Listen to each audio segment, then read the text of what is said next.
Hello, my name is Bill Summers. Welcome to the Zest Hive mission for bee health and beekeeper wealth.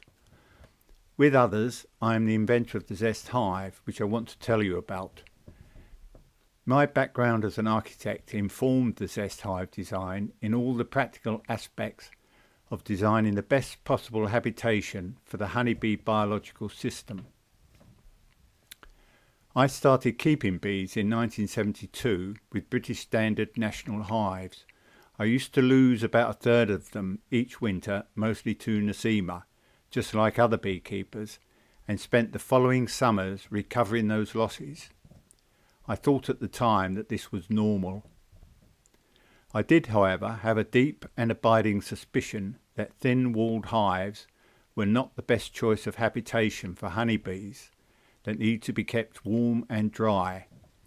I thought that 150 years of unchanging beekeeping history in thin-walled hives could not all be wrong, despite the cautions placed on them by E.H. Clarke in his Practical Beekeeping thesis published in 1918.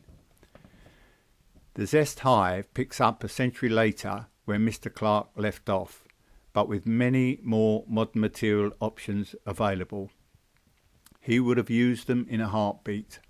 The Zest Hive started out and remains an entirely DIY hive for those with a circular saw and the skill to use it.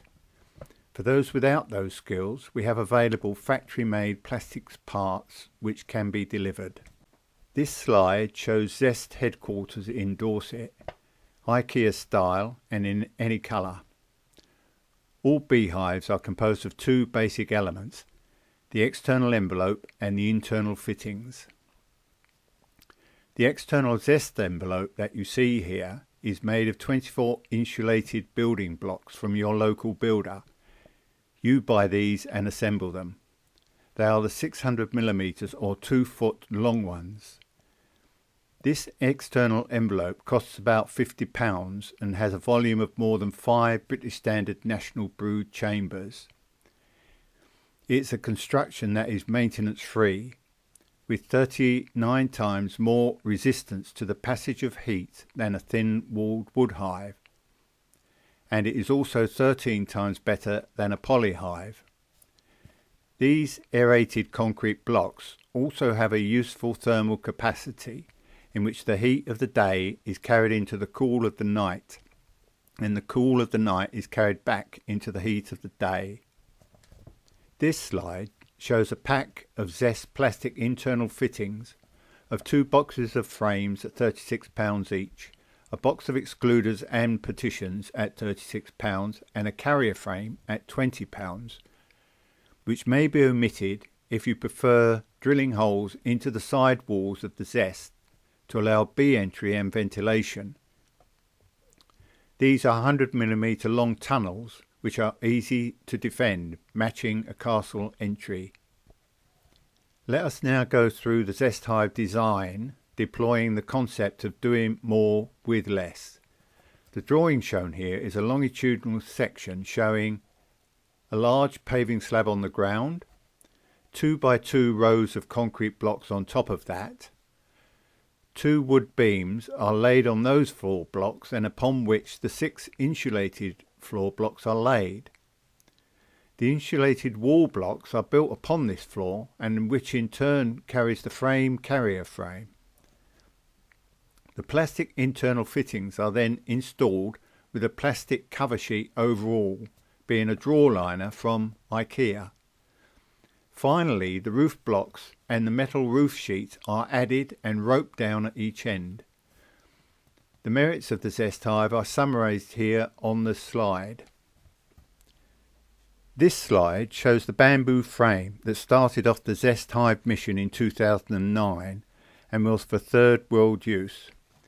It is held together with paper clips. It needs a pillar drill and a jib to make them.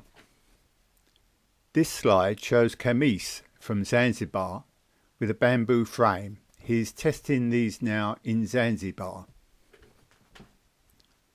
It quickly became apparent that our own British Standard machined wood frames could also benefit from some simplification.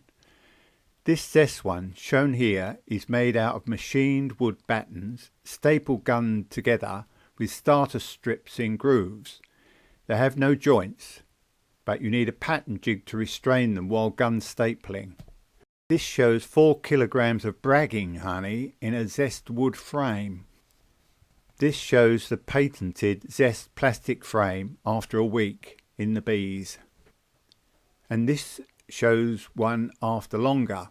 It is a forever, no maintenance frame. Just cut out the comb and return it back to the hive. You can also put Zest frames into 2 British Standard National brood boxes, 3 supers, or a 14 by 12 with a super on it. Zest frames will fit all wood boxes. No more winters in the shed doing frame repairs and fixing wax foundation. This slide shows surplus wax melted onto the top of the frames ready for recycling by the bees, a huge saving in honey and energy. This is a full Zest colony at the end of May. Please observe. Wax being recycled from the frame tops, multiple adjustable vents and bee entries controlled with slide binders. From the bottom it goes partition, honey, excluder, brood where the queen is, excluder, honey, partition. New frames are added between 2 well drawn out existing ones which serve to act as templates. Having no foundation, this does not split the brood. The brood volume is reduced over the year to 10 frames in late July, which can then be made into 2 colonies, each with 5 frames, which are then fed and overwintered. In the following spring, they can be reunited around the best queen, or one moved elsewhere. Zest hives have a low morbidity rate and a surplus of colonies in the spring.